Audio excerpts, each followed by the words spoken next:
गावाकडे मतदान करून परतणाऱ्या सेवानिवृत्त बँक कर्मचाऱ्याचा खून. अंबड शिरढोण रस्त्यावर काल रात्री अज्ञातांनी केला खून. खुनाचं कारण अद्याप अस्पष्ट. मच्छिंद्र गंगाधर सपकाळ खून झालेल्या बँक कर्मचाऱ्याचं नाव.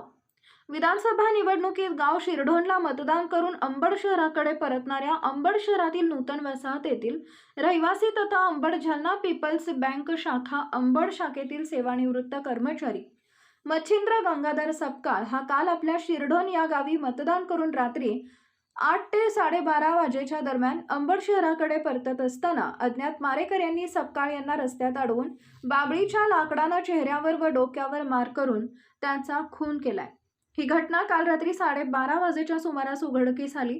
घटनेची माहिती मिळताच पोलीस उपविभागीय अधिकारी विशाल खांबे, अंबड ठाणेदार सतीश जाधव, सहाय्यक पोलीस निरीक्षक अमोल गुर्ले व अन्य सहकारी कर्मचाऱ्यांनी घटनास्थळी भेट देऊन प्रेत उत्तरीय तपासणीसाठी रुग्णालयात पाठवलंय. दरम्यान या प्रकरणी मच्छिंद्र सपकाळ यांचा मुलगा गणेशच्या फिर्यादीवरून अंबड पोलीस ठाण्यात गुन्हा दाखल करण्यात आलाय.